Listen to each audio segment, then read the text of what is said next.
하나님 아버지 감사합니다. 오늘도 우리의 삶 속에 역사하시는 주님의 그 살아계심을 말씀을 통해 더욱 깨닫기 원하고 또 접하기 원합니다. 주님께서 우리와 동행하심을 또 느끼는 한 시간 되게 도와주시옵소서. 예수님의 이름으로 기도하였습니다. 아멘. 네, 오늘 요한복음 1장입니다. 요한복음 1장에서 나다니엘에 관한 이야기를 우리가 한번 살펴볼 텐데요. 자, 43절부터 51절까지 보도록 하겠습니다. 자, 43절. 게바라 하리라. 게바는 번역하면 베드로라. 이튿날 예수께서 갈릴리로 나가려 하시다가 빌립을 만나 이르시되 나를 따르라. 빌립은 안드레와 베드로와 한 동네 베세다 사람이라. 빌립이 나다나엘을 찾아 이르되 모세가 율법에 기록하였고 여러 선지자가 기록한 그 일을 우리가 만났으니 요셉의 아들 나사렛 예수니라. 나다나엘이 이르되 나사렛에서 무슨 선한 것이 날 수 있느냐? 와서 보라. 예수께서 나다나엘이 자기에게 오는 것을 보시고 그를 가리켜 이르시되 보라, 이는 참으로 이스라엘 사람이라. 그 속에 간사한 것이 없도다. 어떻게 나를 아시나이까? 빌립이 너를 부르기 전에 네가 무화과나무 아래 있을 때 보았노라. 라비여, 당신은 하나님의 아들이시요 당신은 이스라엘의 임금이로소이다. 내가 너를 무화과나무 아래에서 보았다 함으로 믿느냐? 이보다 더 큰 일을 보리라. 진실로 진실로 너희에게 이르노니 하늘이 열리고 하나님의 사자들이 인자 위에 오르락 내리락 하는 것을 보리라.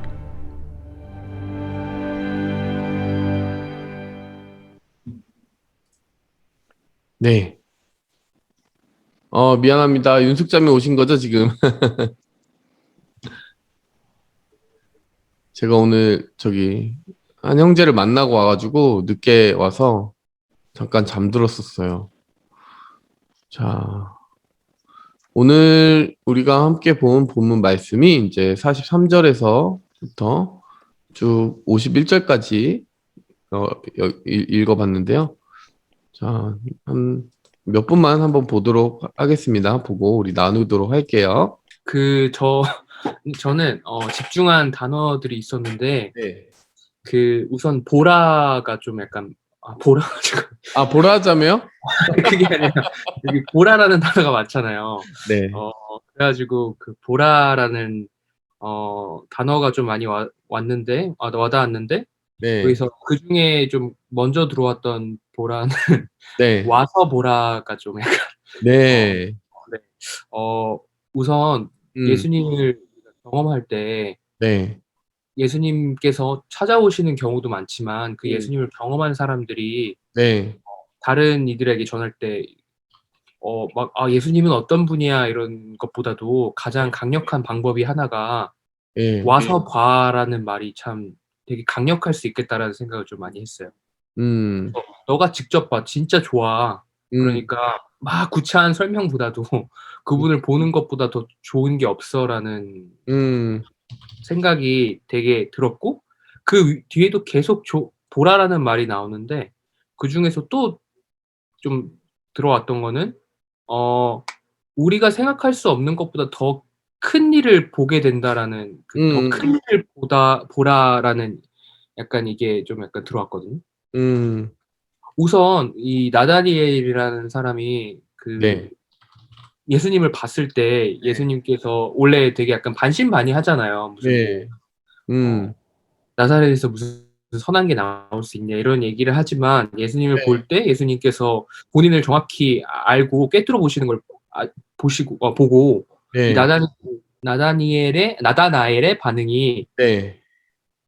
되게 전 좀 약간 헷갈렸던 게 여기 보시면은 제가 여기 보시면이 아니라 49절에 네. 랍비라고 했다가 당신은 하나님의 아들이라고 했다가 갑자기 당신의 이스라엘의 이게 예수님의 정체성이 이 사람이 지금 네. 누구이신지 네. 확실하지 않은 것 같은 저는 그 고백이 약간 좀 느껴졌거든요. 이 세 단어가 좀 약간 의미하는 게 좀 너무 달라서 그래서 아직 이 사람이 더 큰일을 보지 못해서 그렇다라는 생각이 좀 들었어요. 더 큰일이라는 거는 진짜 우리가 하나님을 옆에서 보고 경험할 때 이분이 정말 구원자시고 정말 하나님의 아들임을 알 수 있구나. 진짜 옆에서 볼 때. 그래서 이 그냥 뭐 이스라엘 임금이나 랍비라는 고백이 여기 어디 있더라? 그 49절이요. 45절에 네, 45절에 또 여기 여러 선지자가 기록한 그 이라고 있잖아요. 네. 그 이가 될 수 있구나라는 생각이 좀 들었어요. 그 이 아니면 하나님의 아들. 약간 그 단어들이 저는 좀 더 큰 예수님을 나타내는 진정한 단어인 것 같거든요. 네, 그래서 저는 네, 두서없는 이런 생각을 했습니다. 네. 참. 너무 좋은 점을, 네.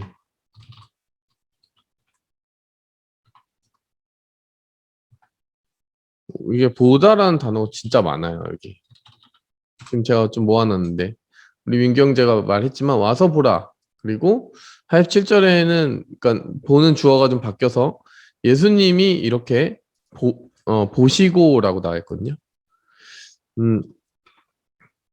그러니까 빌립이 이제 소개하면서 예수님을 와서 보라고 하는 그 우리 편에서 봐야 되는 그 예수님이 있는데, 이제 47절에 보면은 예수님이 보시는 우리가 있죠. 네. 그래서 이런 46절과 47절의 이런 익스체인지를 보면은, 대화 오고 가는 것을 보면은, 사실 뭐 우리가 예수님을 어떻게 보느냐 그거보다 더 중요한 게 또 예수님이 우리를 어떻게 보시느냐. 네, 이게 상당히 중요하지 않나? 이런 생각이 들고요. 예수님이 보시면서 보라, 또 보라라고 하셨어요. 네. 그 나다나엘이 어떤 사람인지를 이렇게 딱 설명을 해주시고, 저를 어떻게 아세요? 라고 했더니, 뭔가 무화과 나무 아래에서 있을 때 봤다. 분명히 여기 이 이야기는 우리가 알 수 없는 그 인비트윈의 이야기인 것 같아요. 뭐 무화과 나무라는 곳이 그 당시에 뭐 이렇게 사람들이 토라를 공부하거나 묵상하는, 유대인들이 묵상하거나 하는 어떤 즐겨하는 장소였다라고 이렇게 알려져 있긴 하지만, 이 나다나엘이 무화과 나무 아래에서 좀 전에 뭘 했는지는 우리가 알 수 있는 건 아니고, 이 텍스트에서는 아무 말도 해주지 않아요. 근데 어쨌든 이 말을 듣자마자 나다나엘이 이 예수님이 시공간을 초월해서 꿰뚫어보고 있었고, 그 자리에서 하고 있는 기도가 뭔지 다 듣고 계셨다라는 거를 알 수밖에 없는 어떤 그 기도가 있었을 거라는 추측을 합니다. 그러니까 아무도 모르게 하나님께 비밀하게 나아가는 그곳에서의 모든 일들을 예수님은 보았다. 네, 보았다. 여기 보면은 뭐 다양하게 보시는 거죠. 우리의 본질을 보시고요. 우리가 하는 기도를 보시는 거고요. 네. 그런 그 나다나엘의 이제 예수님을 만나서 딱 두 마디만 했을 뿐인데, 이제 예수님을 벌써 체험한 거예요, 나다나엘은. 그러니까 자기가 어떤 사람인지, 물론 이게 지금 되게 칭찬이거든요. 참으로 참된 이스라엘 사람이다. 간사한 게 하나도 없다. 칭찬 듣더니 갑자기 어떻게 저를 아십니까? 칭찬을 이렇게 너무 뻔뻔하게 받아버려가지고 약간 민망하긴 한데. 네. 어쨌든 보았다. 이렇게 정말 예수님이 보시는 그 시선이 나다나엘이 보는 보았던 것과 마주치면서 나다나엘이 정말 당신이 하나님 아들 맞습니다. 고백이 이제 처음 만나서 얼마 되지도 않았는데 튀어나오는 그런, 네, 어마어마한 이야기의 그 급발진이라고 해야 되나요? 그런 일이 벌어지게 되는 것이고, 너 보았다고, 이런 걸 봤다고 해서 믿느냐? 앞으로 볼 일이 있다. 그래서 여러분, 이제 이건 여기서 지금 예수님의 모든 시선을 보는 거죠. 우리의 과거를 보셨던 예수님, 우리의 현재 본질을 보고 계신 예수님, 그리고 앞으로 우리에게 일어날 그 미래를 꿰뚫어 보고 계시고, 그 일들을 보여주시는 예수님. 그래서 우리의 현재, 과거, 미래를 다 보여주시고, 또 보이시고 보여주시고, 앞으로 이렇게 인도해 주시는 그 예수님을 나다나엘이 마주치게 되는 그런 지금 사건이 있었어요. 그래서 지금 민규 형제가 지적을 해준 이 접하게 해준 이 보라라고 하는 이 단어는 우리가 이 본문을 보면서 굉장히 심층적으로 여기서의 보라는 뭘까? 저기서의 보라는 뭘까? 이렇게 그 부분들을 다 추적해 보면은 참 흥미로운 여러분 묵상이 나올 거라고 생각이 듭니다. 그래서 여러분들이 이제 개인적으로 묵상할 때 이렇게 반복되는 단어들은 굉장히 중요한 단어이고 여러분들의 말씀과의 그 관계를 되게 돈독하게 만들어주는 단어들이에요. 그래서 그런 단어가 눈에 띄거든 적고 하나씩 이 보라와 저 보라는 단어는 같지만 분명히 문맥상의 의미가 굉장히 풍부하게 다르거든요. 그래서 여러분의 삶 속에 하나하나 가져가면서 적용해보는 시간을 가지시면 좋을 것 같아요. 과연 나의 과거를 예수님은 어떻게 봐주셨지? 그리고 지금의 나의 본질을 예수님은 어떻게 보고 계실까? 그리고 앞으로 내가 보아야 될 하나님의 일들은 무엇일까? 그런 어떤 예수님의 시선을 느끼는 그런 본문이 여러분에게 됐으면 좋겠습니다. 네, 이렇게 좀 오늘 뭐 바로 이런 부분들을 묵상했을 분들이 있을 것 같은데 제가 다 말해버려가지고 네, 네, 네 이제 참 네, 좋은 부분을 관찰해 주셨습니다. 우리 줄리 자매 나누시겠어요? 저는 좀 짧게 하겠습니다. 네. 저도 그 보라라는 말 이렇게 봤는데 거기서 조금 더 붙이면은 저는 빌립이 네. 좀 대단하다고 느껴졌어요. 약간 저렇게 뭐 나사렛에서 뭐 어떤 선한 것이 날 수 있느냐라고 하는 사람을 만나면 우리는 보통 맞아 좀 약간 그렇게 담대히 복음을 전하기 좀 어려운 것 같아요. 근데 되게 확신을 갖고 되게 믿음으로 이 사람을 데려갔을 때 되게 기적이 일어났잖아요. 그러니까 그런 것처럼 이제 빌립처럼 담대히 말씀을 전하는 셀장이 되야겠다라는 생각이 들었고요. 첫 번째는 두 번째는 나다니엘이 그런 편견이 있었는데 되게 빨리 하나님을 딱 알아봤잖아요, 바로. 그걸 보면서 저희가 느낀 거는 되게 그만큼 무화과 나무 아래 있을 때 하나님을 만나고 싶은 간절함이 있지 않았을까라는 생각이 들었어요. 얼마나 기도를 많이 하고 그런 걸 알았으면 바로 순식간에 이렇게 알아보고 왕이라고 할까라는 생각해서 더욱더 자주 기도를 해야 되고 더욱더 간절히 기도해야겠다라는 생각을 했습니다. 네. 되게 의미 있는 지금 말씀들을 몇 번 해주셨는데, 네, 이 부분이 또 정말 와닿지 않습니까? 네. 하나님을 만나고자 하는 나다나엘 편에서의 깊은 평소의 묵상과 그 나아감이 있었다라는 사실, 그리고 그로 말미암아 이제 딱 예수님이 그 사건을 언급하자마자 이 사람한테는 그 예수님이 지금 말씀하신 게 너무 크게 다가온 거죠. 딱 나를 알아보셨다. 나의 본질이다. 이거를 딱 알아보신 그 사건이 된 거죠. 그래서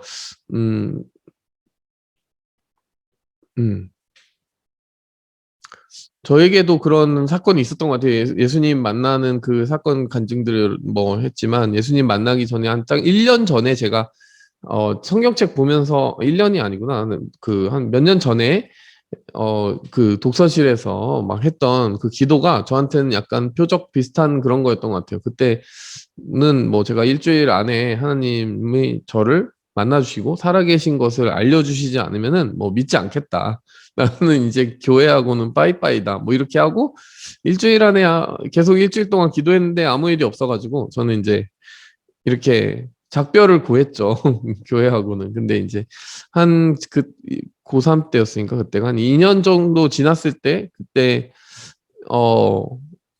여러 가지 연타로 왔어요. 진짜 예수님이 저를 만나주시는 체험이 연타로 왔는데 그때 제가 했던 기도가 지금 응답되고 있다라는 사실이 굉장히 뭐라고 해야 되죠? 실감나고 입체감 있게 보여지는 일들? 네, 그런 일들이 있었던 기억이 납니다. 네. 그래서 참 이런 뭐라고 했죠? 우리가 하나님을 만나는 게 하나님이 정말 처음부터 끝까지 다 주도해서 만나 주시기도 하지만요. 어떤 경우에는 그러니까 내가 무언가 이제 기도하는 것이 의미가 없는 게 아니라 그 기도를 바탕으로 하나님이 우리를 찾아와 주셔서 내가 너의 기도를 듣고 있었다. 이렇게 말씀해 주시는 경험을 하게 되면 굉장히 뭐라 그러죠? 하이웨이거든요. 우리가 진짜 하나님을 만나는 체험에 있어서 그만큼 확실하고 정확한 표적으로 우리에게 다가올 수가 없어요. 그래서 참 우리 줄자매 그 말한 것처럼 기도라는 것이 우리의 삶 속에 그렇게 하나님 만나는 통로가 되는 것이고, 예. 또 더 중요한 것은, 예. 이미 하나님을 믿는 사람들에게도 되게 중요한 것 같아요. 그래서 기도는 하나님을 이제 최초로 만나는 통로가 되기도 하고, 그리고 지속적으로 만나는 통로가 되기도 한다. 예. 예, 최초로 만나는 통로가 되기도 하고. 그래서 그런 분들한테 기도해봐라. 하나님을 만나는, 우리가 뭐 다른 거 해줄 건 없고, 하나님 만나달라고 기도해라. 예, 그 기도 안에서 하나님 보여주신 표적으로 임해달라고, 우리가 전할 수 있을 것이고요. 또 그 경험은 단 한 번의 경험이어서는 안 되고, 우리에게 좀 지속적인 경험이었으면 좋겠다라고 하는 것을 좀 적용해 보게 되는 것 같아요. 그래서 표적을, 뭐 믿지 못해 표적을 구하는 게 아니고, 정말 하나님이 이제 제 삶 속에 함께 계시고 응답하고 계심을, 네, 이렇게 보여달라고 우리가 그런 어떤 표적들을 구하고 하나님께 이렇게 하나님과 동행하고 있음을 알게 해달라고 구한다면 하나님이 그 신실하게 그 순간순간마다 보여주시지 않을까, 이런 생각이 또 듭니다. 아멘. 네, 사실 빌립 얘기도 여기 나오는 건데, 예, 그쵸? 빌립이 이렇게 와서 소개를 이렇게 예수님에 대한 기본적인 소개를 이렇게 하잖아요. 예. 소개를 했는데 잘 못 들으니까 이제 와서 보라 이러면서, 예, 그동안 정말 기도했던 그 나다나엘의 어떤 기도가 응답되는 순간 한 번에 믿게 되는 그런 상황이 있었습니다. 우리 현경자매 나누시겠어요? 네. 네. 저는 첫 번째로는 네. 그 45절에 빌립이 네. 말하는 걸 보고, 네. 아까 민규 오빠는 그 49절에 나다니엘이 좀 말한 게 약간 앞뒤가 안 맞는다고, 그러니까 네. 묘사하는 게 좀 안 맞는다고 했는데, 그거랑 비교해서 45절에 빌립이 뭔가 저렇게 강력하게, 그러니까 모세가 기록한 분이고 선지자가 기록한 사람이고 나사렛 예수다 이렇게 말할 수 있는 거를 보니까 빌립이 정말 예수님을 만난 사람이 아닌가 이런 생각을 했고, 그 다음에 두 번째로는 아까 목사님도 말씀하셨듯이 뭔가 되게 대조적인 생각이 들었던 게, 나다니엘은 다시 되게 냉소적이고 뭔가 이제 나사렛이라는 데가 되게 촌동네라고 하셨잖아요. 막 그런 데서 막 목수의 아들이 알았는지 몰랐는지 모르겠지만 어쨌든 그런 식으로 겉모습, 뭔가 지역만 보고서 한 거잖아요. 거기서 뭐 선한 것이 될 수 있냐고. 근데 바로 다음에 예수님은 그 사람의 외면보다는 안에 있는 그 마음이 간사한 것이 없다고 이렇게 말하신 게 되게 대조된다고 생각했고, 네, 그래서 뭔가 하나님은 역시 마음을 보시고 뭔가 중심을 보시는 분이구나라는 생각이 들었고, 또 마지막으로는 이제 그 무화과 나무 아래 있을 때 보았노라 하는 그 48절 말씀에서 뭔가 이 사람이 하나님 알아보기 전에, 주님 알아보기 전에 먼저 알아보셨고, 또 뭔가 되게 구체적으로 기억하고 계시잖아요. 그냥 내가 널 알았다가 아니라 너가 무화과 나무 아래에 있을 때 보았다 이렇게 말씀해. 뭔가 우리의 인생도 사실 그 많은 사람 중에 나는 한 사람일 뿐이고 나의 인생을 이 어떤 의미일까 막 그런 생각을 할 때도 있는데, 이렇게 한 사람 한 사람 인생을 되게 구체적으로 기억하시는 주님 예. 생각이 들으면서 또 감사한 마음도 들었어요. 네. 아멘. 네. 너무 또 역시 셀장님들의 그 깊이 있는 묵상 정말 감사합니다.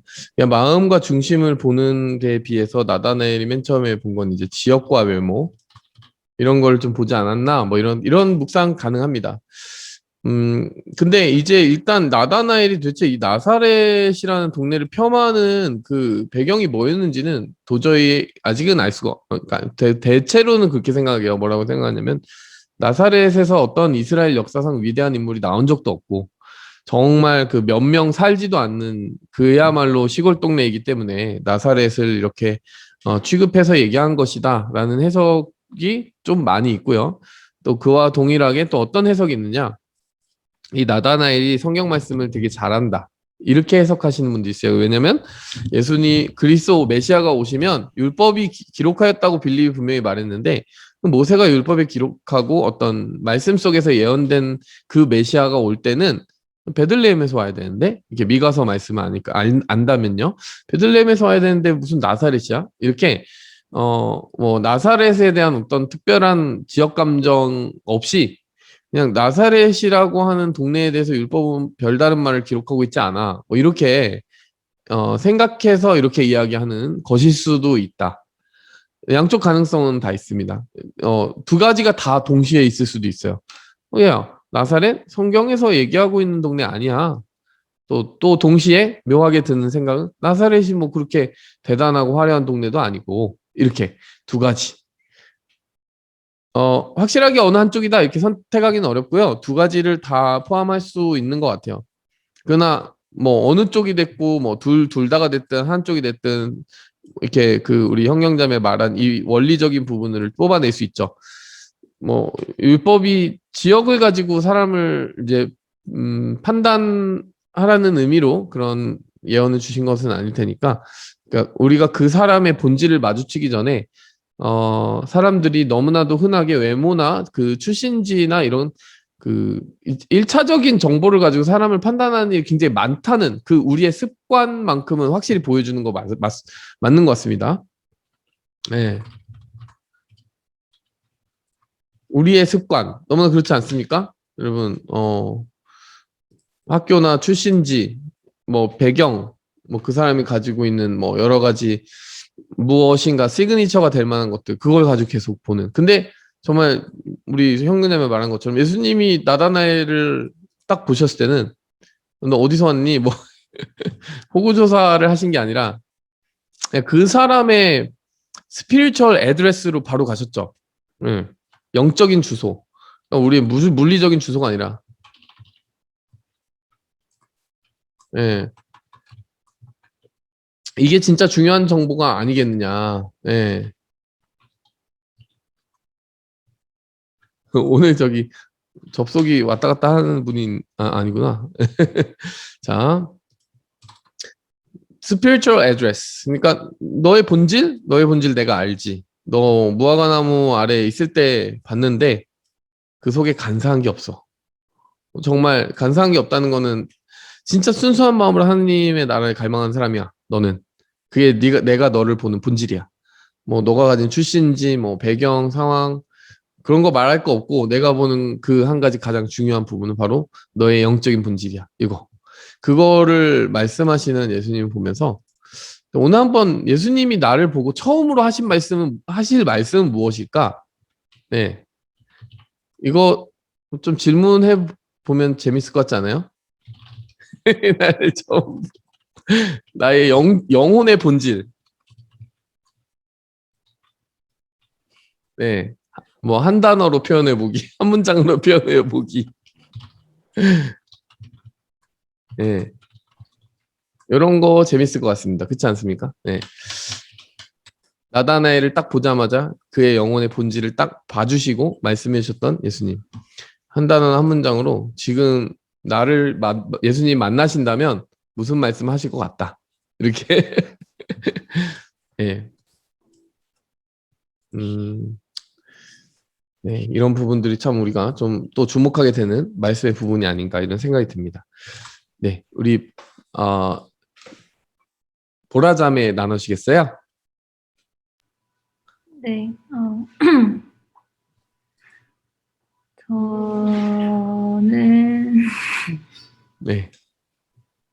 저는 일단, 그러니까 하나님 앞에서는 음, 단순하고 순수하게 살아가는 그런 모습이 어쩔 때는 필요한 것 같다라는 생각을 들었는데, 여기서, 나다나엘이 네. 그냥 되게,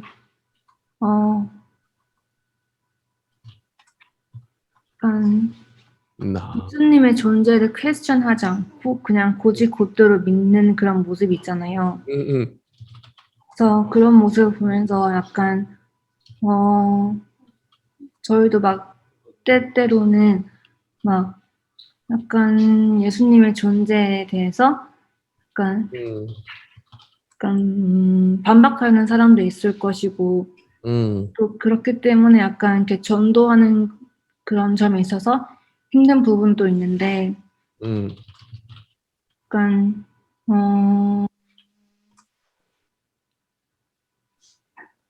네. 그런데도 불구하고 약간 곧이곧대로 믿는 그런 믿음이 약간 순수한 믿음이 우리 삶에도 약간 필요할 것 같다라는 생각을 했었고 또 48절에 보면은 예수님께서 빌립이 너를 부르기 전에 그 전부터 너를 이미 알고 있었다라고 말씀해 주시는데 거기서는 진짜 예수님은 우리의 모든 것을 이미 다 알고 계신 분이시구나. 그래서 예수님 앞에서는 정말 숨길 게 없이 네, 숨길 게 없어야 되는 우리구나라는 그런 생각도 했었고요. 또 약간 빌립의 모습도 약간 좀 보게 됐는데 약간 겸손히 전도할 수 있는 사람이 약간 될 수 있으면 좋겠다는 생각을 들었어요. 왜냐면은 그때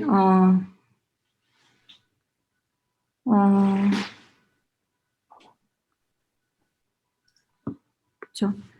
그러니까 내가 그 사람을 데리고 와서 그 사람이 예수님을 믿게 된 것이 아니고 또 예수님이 그 사람을 알게 된 것이 아니라 이미 예수님은 그 사람을 알고 계셨고 또 저희를 사용하여 주셔가지고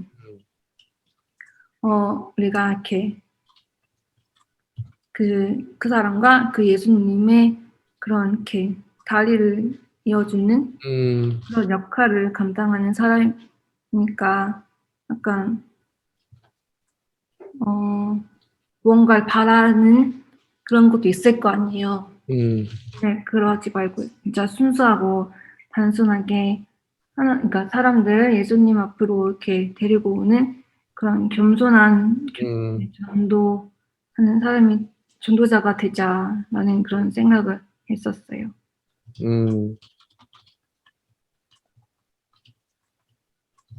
아멘. 그렇죠. 뭔가 우리가 괜히 내가 데려왔다, 뭐 내가 이렇게 전도했다, 뭐 이런 거보다 뭐 진짜 빌립처럼 되게 쿨하게 와서 보라 이렇게 해서 정말 사실 와보니 예수님이 하시는 말씀이 너 빌립이 부르기 전에 이미 난 널 보고 있었지 뭐 이렇게 말씀하시는데 약간 빌립 입장에서는 좀 뭐 서운할 수도 있고 뭐 등등 내가 열심히 데려왔는데 내가 데려온 거 아닌가? 뭐 이런 생각할 수 있지만 전도자가 항상 잊지 말아야 되는 건 내가 부르기 전에 예수님 부르고 계신다. 근데 이건 우리의 겸손을 위한 말씀이기도 하지만 확신을 위한 말씀이기도 한 것 같아요.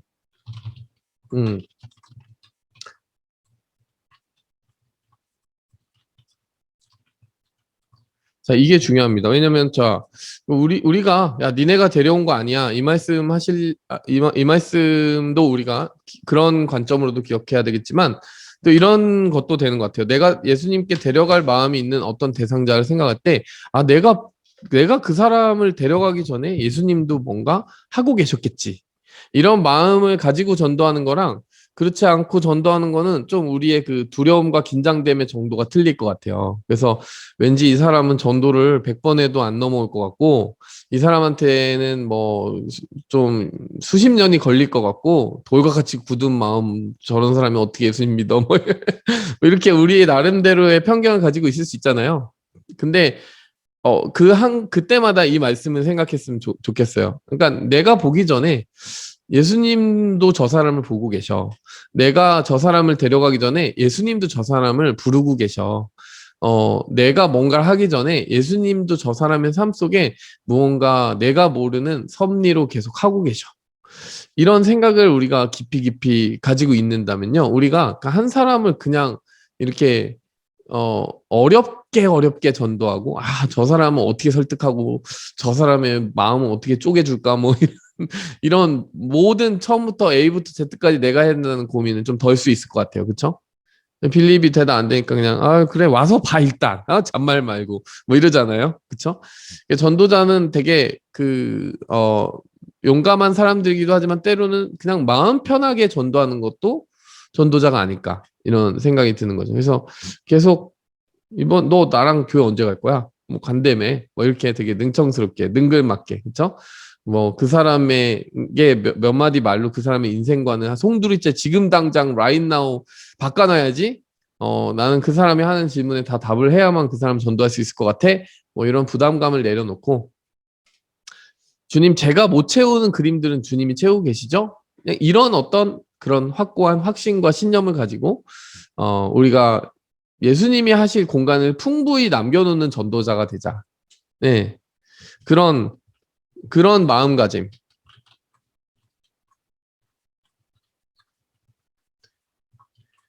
이런 생각을 진짜 좀 할 수 있게 되는 것 같아요. 우리 브라자매 나눔을 좀 보면서. 네. 그래서 우리가 뭔가 하기 전에 예수님도 뭔가 하고 계시다. 네, 이런 거를 우리가 잊기가 참 쉽지 않겠느냐 이런 생각이 들고요. 우리 해천 형제 감사합니다. 할렐루야 찬조 출연. 급 출연 너무 재밌다. 네, 급 출연. 할렐루야. 감사합니다. 자, 윤숙자매 나누시겠어요? 저는 인터넷 되는 곳을 찾아 헤매다가 조금 다 까먹었는데요. 네. 네. 다시 생각해 볼게요. 네. 저는 그걸 생각했었던 것 같아요. 네. 그 바리새인들이랑 나다니엘이랑 굉장히 비교를 하게 되더라고요. 네. 바리새인들은 되게 그런 신앙적으로 지식이 굉장히 많고 그냥 정말 다 그 모든 예언들이나 이런 걸 다 알고 있었잖아요. 근데도 되려 예수님한테 꼬치꼬치 네가 진짜 그리스도냐고 계속 끈질기게 캐물었지만 결국에 믿지 않는 결말을 보이잖아요. 근데 나다니엘은 그 맨 처음에 딱 읽었을 때 뭐지? 무화과나무 아래 있을 때 너를 봤다. 이거 하나로 믿었단 말이야? 약간 이래가지고 조금 진짜? 약간 이런 생각이 들었어요. 생각해보면 저도 예수님이 저한테 예수님을 믿는 데까지 저도 시간이 꽤 걸린 것 같고 아직도 사실은 그 예수님이 정말 나한테 정말로 실제인지 나름대로 경험을 했다고 했는데도 막 진짜 약간 하나님은 되려 나의 하나님 약간 이런 느낌이 있는데 예수님은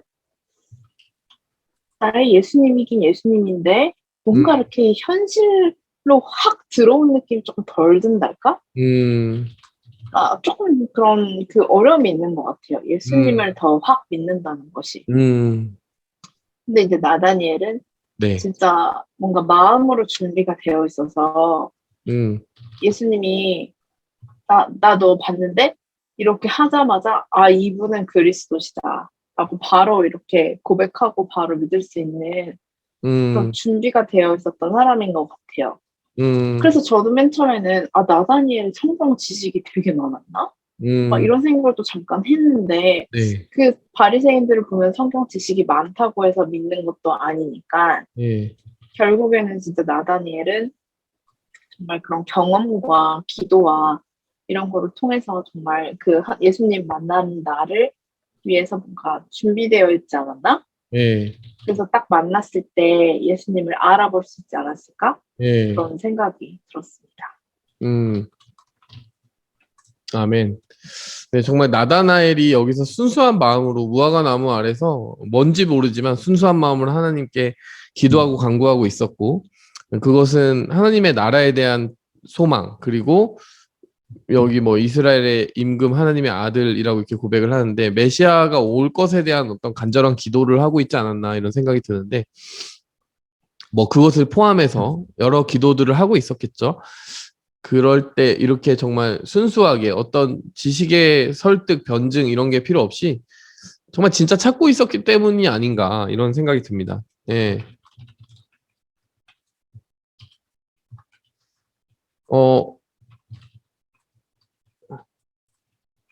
찾는 것 같은데 안 찾는 사람들이 바리새인인 것 같아요.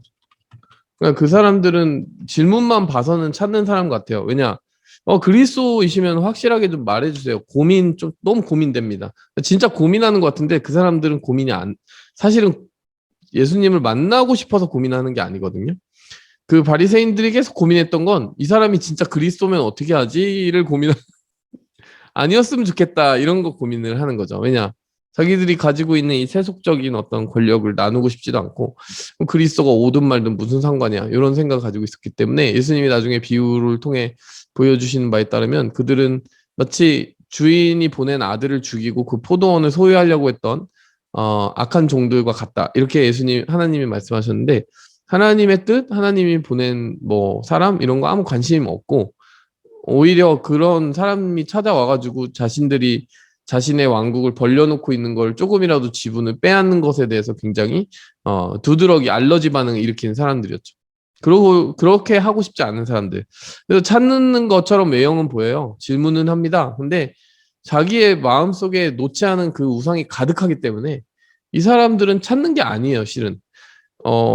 그들이 그리스도를 찾는 단 한 가지 포인트는 그거였어요. 우리가 죽여버려야 될 사람을 찾는 거였죠. 네가 그리스도야? 죽여버려야지. 이렇게. 예. 그러니까 뭐 터미네이터도 아니고 어쨌든 진짜 찾고 있는 사람, 진짜 만나고 싶다. 이 마음이 아니라 그 사람들이 계속 당신 정말 그리스도예요? 너무 만나고 싶었는데 정말 그랬으면 좋겠어요가 아니라 야, 아니겠지를 또 넘어서서 야, 뭐 그러면 어쩔 거야. 뭐 이런 정도의 찾는 것 같은데 전혀 찾지 않는 이 바리새인의 그 마음들 속에는 구원의 여지가 없다. 이런 좀 생각이 드는데, 정말 우리의 마음이 진짜 찾고 있다면 그 마음이 하나님 앞에 발견되는 건 순식간이다. 이런 생각이 좀 들게 됩니다. 아멘.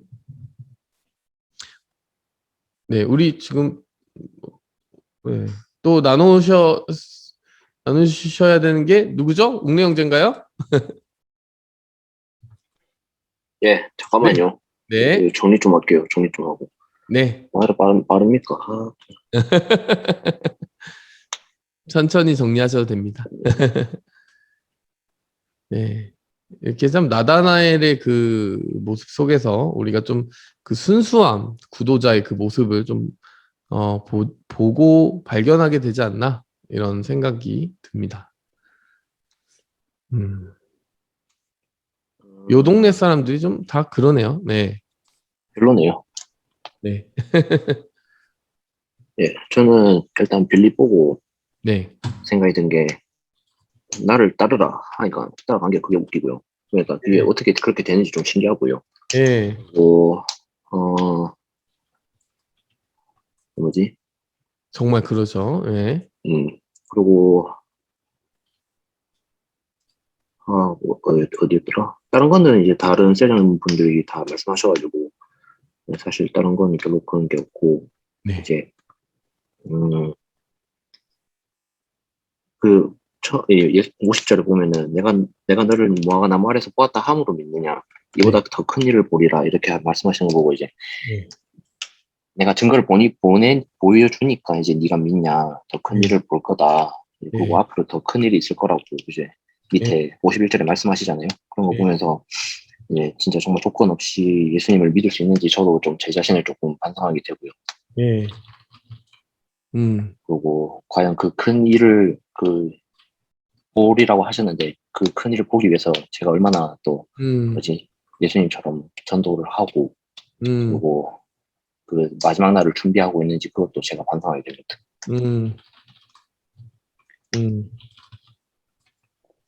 그게 답니다. 아멘. 네. 네. 아멘.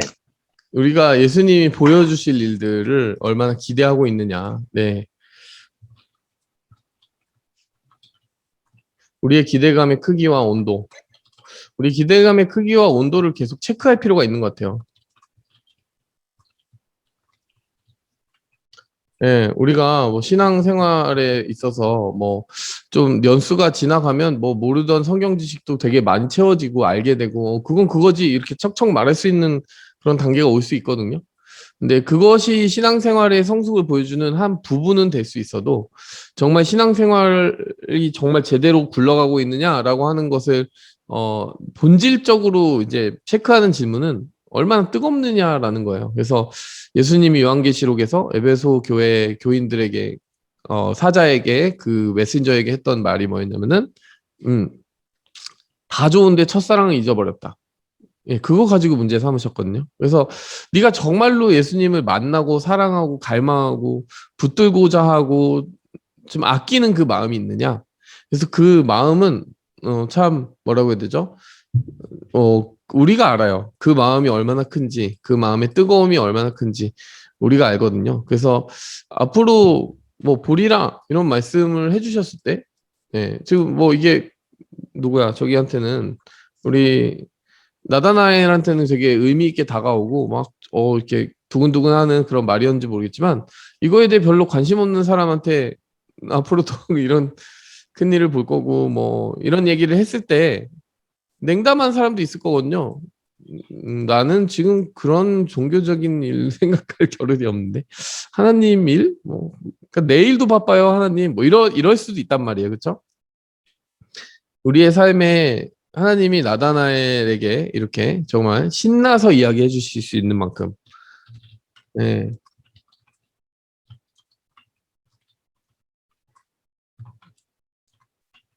예,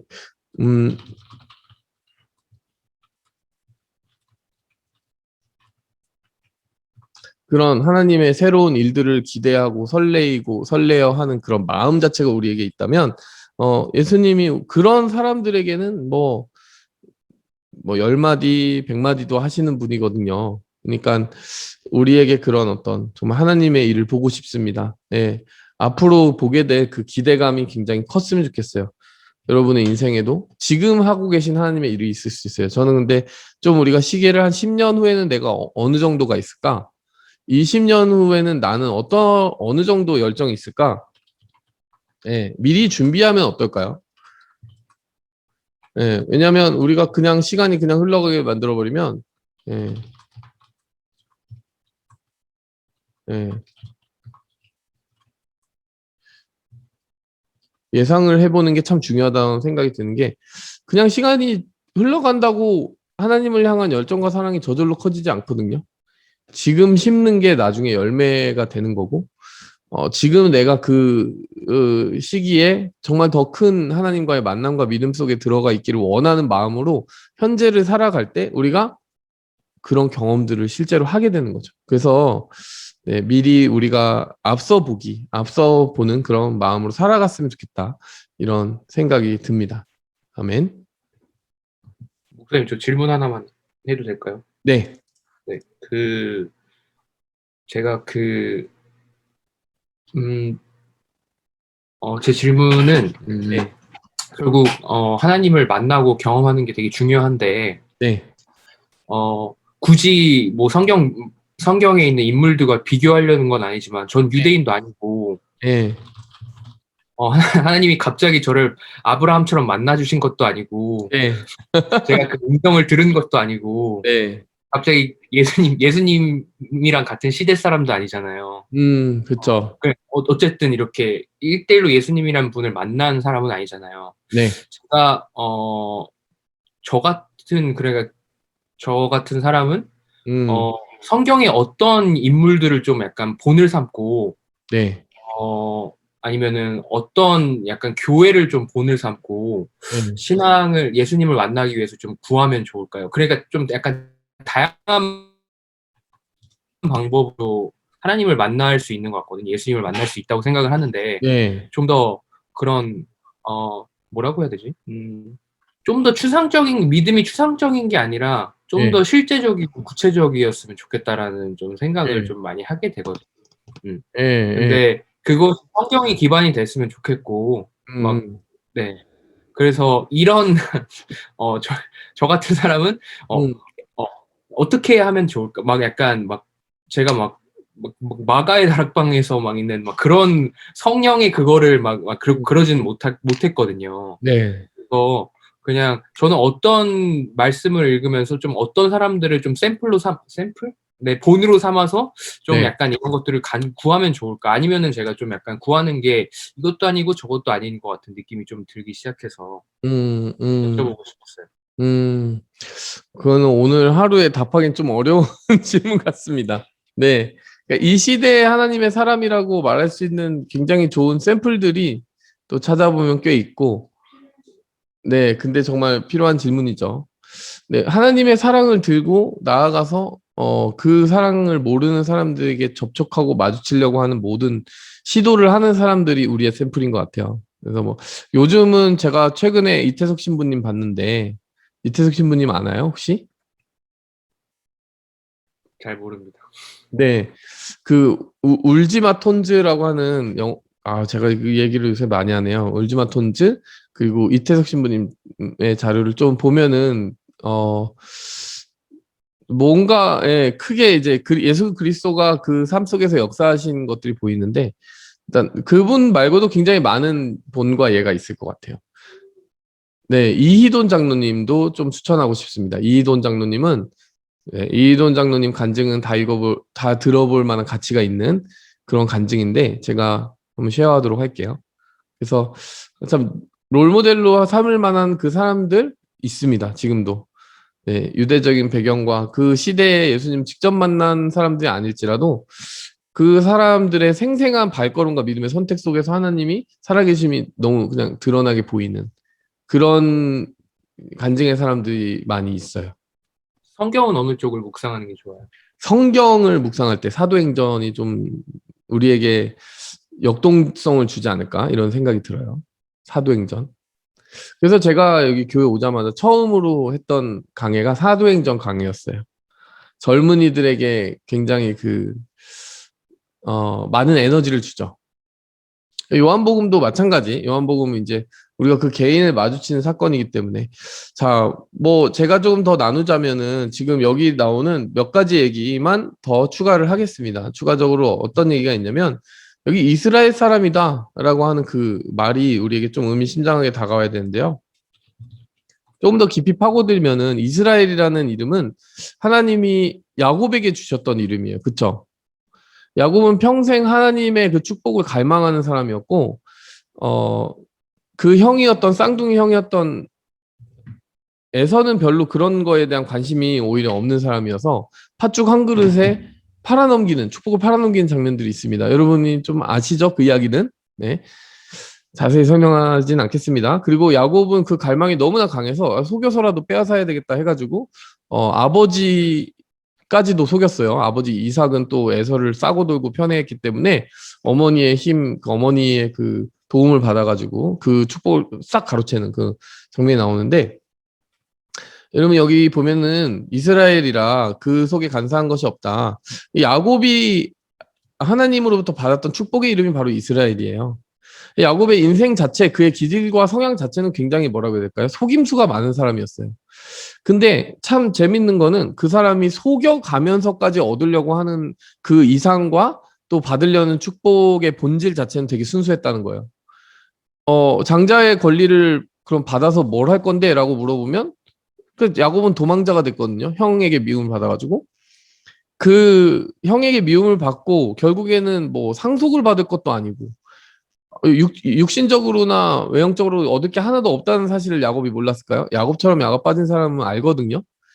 그러니까 야곱처럼 모든 수단과 방법을 다 동원해서 자기 원하는 것을 얻는 이 좀 간사해 보이는 사람이 추구하는 이상치고는 굉장히 영적인 이상을 추구했다는 거예요. 하나님과의 관계 그 자체를 추구했다는 거죠. 야곱의 한 인물이 가지고 있는 컴플렉시티, 복잡성입니다. 우리도 마찬가지예요. 우리 되게 세속적일 수 있는데 우리가 하나님을 바라보고 나아가는 그 꿈과 구도자의 마음 자체는 굉장히 순수해야 된다. 이런 생각이 들고 순수할 수 있다. 이런 그런 생각이 듭니다. 네. 자, 그리고 여기서 보면은 오늘 시간이 지금 이제 통독반 시간이 거의 다가왔는데 중간에 끊길 수도 있습니다. 여기 보면은 여기 하나님의 사자들이 인자 위에 오르락내리락 하는 것을 보리라. 요거요. 이게 또 야곱 얘기예요, 여러분. 이게 야곱 이야기입니다. 야곱이 보세요. 야곱이 도망자가 됐을 때 잠을 잤을 때 꿈속에서 하나님이 나타나가지고 하나님이 앉아 계신 그 보좌 위에까지 꼭대기까지 하늘에 닿아 있는 사닥다리를 보게 되는데요. 그 사닥다리 위로 뭐가 오르락내리락합니까? 하나님의 사자들이 오르락내리락해요. 여러분 그러면은 이 창세기 지금 몇 장입니까 이게? 창세기 28장 말씀과 예수님이 하시는 말씀을 합쳐서 보면은 여러분 창세기 28장 12절에 나오는 이 사다리, 하늘까지 이어져 있는 사다리, 그 사다리 위로 하나님의 사자들이 오르락내리락하는 그 사다리가 뭐예요? 그 사다리가 예수님이라는 얘기예요. 야곱을 이스라엘 되게 하고 하나님의 그 언약의 축복의 주인공이 되게 했던 그 사다리가 바로 나다. 야곱 이야기하고 있는 겁니다. 무화과 나무 아래에서 어떤 얘기를 했는지는 모르겠지만 그 어떤 기도를 하고 묵상을 했는지 모르겠지만 나다나엘은 평소에 이 야곱의 이야기를 통해서 또 야곱이야말로 이스라엘이랑 국호의 그 어떤 국부잖아요. 국부. 그 국호가 가능하게 했던. 그래서 지금 예수님이 하시는 말씀을 우리가 깊이 묵상해 볼 필요가 있어요. 하나님과 사람을 잇고 하나님의 나라와 정말 하나님의 나라와 이 땅에 그 우리의 그 하나님 백성들을 이어주는 그 사다리가 결국 뭐였느냐? 예수님이었죠, 예수님. 어떻게 예수님이 근데 사다리가 되었습니까? 여러분, 우리는 알고 있죠. 예수님이 십자가에 달려 돌아가심으로 말미암아 그 하나님의 사자들이 밟고 오르락내리락하는 그 사다리가 되었다라는 거 아니겠습니까? 그렇죠? 그래서 여기서 더 큰 일을 보리라 이것은 앞으로 예수님이 감당하게 될 그 십자가 사역을 미리 말씀하시는 거예요. 단순히 어떤 그냥 알 수 없는 어떤 코드를 말씀하신 게 아니라 아주 구체적인 예수님의 십자가에 대한 예고가 여기 담겨 있는 겁니다. 네. 그래서 여러분 우리가 예수님으로부터 예수님을 만났다고 할 때 도대체 무엇을 만나야 되냐? 네. 바로 예수 그리스도의 십자가를 만나야 되지 않을까? 네. 그 예수님은 그것을 예고하고 있다. 자, 여기까지 제가 나누도록 하겠습니다. 자, 우리 빛나자매 반갑습니다. 우리 잠깐 저기 셀장 성역 공부 중이었는데 제 마무리 기도하겠습니다.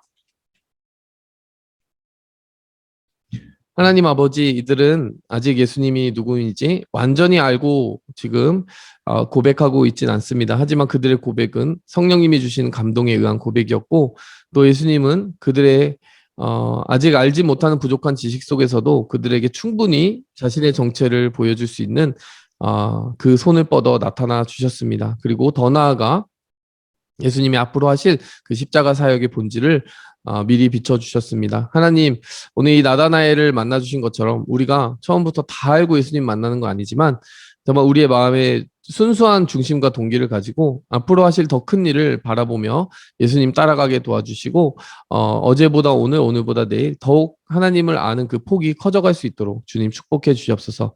우리를 겸손케 하시고 축복하시는 예수님의 이름으로 기도하였습니다. 아멘.